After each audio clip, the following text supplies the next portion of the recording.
ఈరోజు వీళ్ళకి last exam. అందుకే చూడు ఎలా చదువుకుంటున్నారో. మా వోడు రమ్మన్నా కూడా రావట్లేదు. ఎందుకంటే మా సార్ ఏమన్నాడంటే, "ఈ ఎగ్జామ్ బాగాలేదనుకో ఒక్కొక్కడికి పగిలిపోద్దని" చెప్పాడు. వీళ్ళందరికన్నా హైలైట్ ఎవరంటే ఈడు. ఈడిని ఎక్కడ మేము జడదొబ్బేస్తామా అని చెప్పి ఎక్కడో దగ్గర మంచి చెట్టు చూసుకొని చదువుకుంటాడు ఈడు.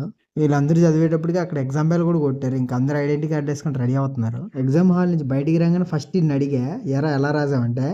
మాటలు లేవు, మాట్లాడుకోవటాలు లేవు. వీడి తర్వాత వెంటనే మా చరణ్ గారిని అడిగా, "ఏరా ఎలా రాసావంటే?" వీడు కూడా ఏం బాగా రాయలేదు అంటున్నాడు. మా మహిపాల్ గారిని అడిగితే ఈడైతే అసలు రాయలేదంట. వీడు పక్కా రాసుంటాడు నాకు తెలుసు. మాకు నమ్మకం లేదు దొరా, ఏం అనుకోకు. తర్వాత ఇంకా మా ఓడిని అడిగితే ఈడు నేను ఒకటే, ఆడు నేను రాసామంటే ఇంకా అద్భుతం అనాలి. ఇంకా కార్తిక్ గారు రాసినా కూడా చెప్పడాడు, ఎందుకంటే ఆడు బాగానే రాస్తాడు అనుకో. తర్వాత ఇంక అందరూ ఇంటికి రెడీ అయ్యాము. ఈ రోజు మా ఓడు లాస్ట్ రోజు కదా అని చెప్పి త్రిబుల్ రైడింగ్లో పోయాం. మొన్నే త్రిబుల్ రైడింగ్లో ముగ్గురిని పట్టుకున్నారు.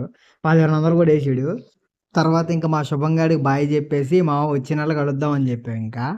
ఎందుకంటే మాకు 1వ తేదీ నుంచి హాలిడేస్ కాబట్టి. ఇంక మా కార్తిక్ గాడు అంటారా అస్సలు ఫోన్ చేయడు. హాలిడేస్ అంటే ఇంక అస్సలు ఫోన్ చేయడు. ఆ ఫ్రెండ్స్తో తిరుక్కుంటా ఉంటాడు. హెచ్ఎంటీ దగ్గర వాచ్మెన్ డ్యూటీ ఈడే చేస్తాడు అప్పటి నుంచి ఇంకా సెలవులు మొత్తం. Please subscribe.